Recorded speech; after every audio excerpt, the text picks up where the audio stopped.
Israel has conducted roughly 2,700 state-sponsored assassinations since its founding. This figure far exceeds the targeted killing operations of any other modern democratic nation. These numbers come from investigative journalist Ronan Bergman, who spent decades interviewing thousands of intelligence operatives and military officials to document the program's scope. This institutionalized mechanism is embedded directly within the state apparatus, functioning as a documented arm of national security. Under international law, state-sponsored assassination is illegal. A government cannot execute an individual outside the boundaries of a courtroom. To navigate this reality, the state uses careful euphemisms. Official documents avoid the word assassination, opting instead for terms like targeted killings or cleaning up. But the internal justification is rooted in the Talmud. If someone comes to kill you, rise up and kill him first. 3 distinct intelligence branches execute this philosophy. Mossad handles foreign operations, Shin Bet manages domestic security, and Amman directs military intelligence. Adopting this ancient legal concept integrated assassination into the state's security logic, reframing the act as a moral requirement for survival. Before the 1970s, state-ordered assassinations were rare, sporadic events that lacked high-level organization. That posture ended in September 1972, when Palestinian militants infiltrated the Munich Olympics and murdered 11 Israeli athletes.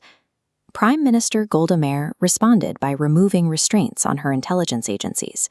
She authorized Operation Wrath of God, ordering Mossad to hunt perpetrators globally.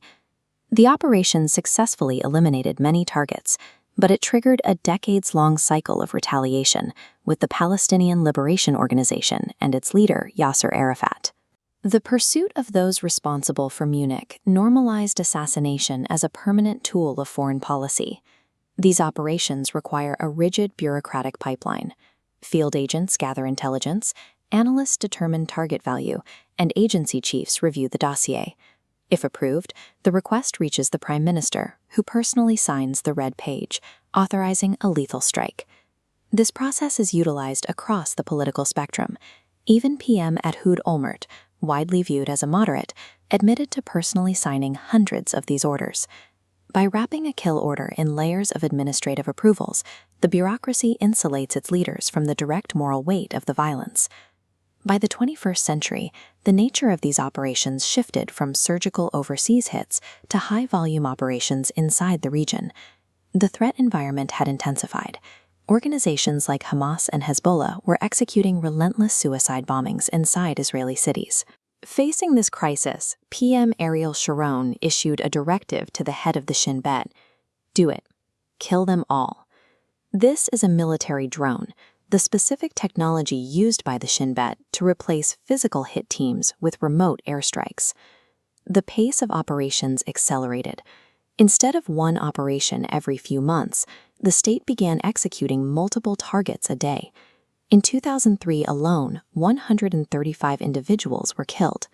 Assassination was no longer a last resort. It was industrialized into a daily mechanism of statecraft.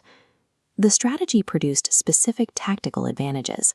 By constantly eliminating senior leadership, the state forced militant networks to rely on younger, inexperienced commanders who were easier to track. On the international front, targeted hits on Iranian scientists successfully delayed their nuclear program by years.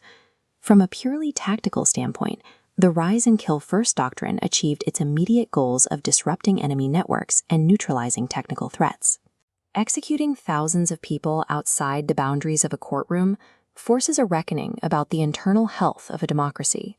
One senior Shin Bet official summarized the reality. Lacking the ability to make arrests in hostile territories, the intelligence apparatus was forced to act as the prosecutor, the defense attorney, the judge, and the executioner simultaneously. Relying on assassination as a primary tool creates a feedback loop. It commits the nation to a war where the only answer to yesterday's violence is more preemptive violence tomorrow. While the rise and kill first doctrine provides a method for disrupting enemies and delaying nuclear threats, it commits the state to a permanent war in the shadows, a conflict that, by its own design, has no conclusion.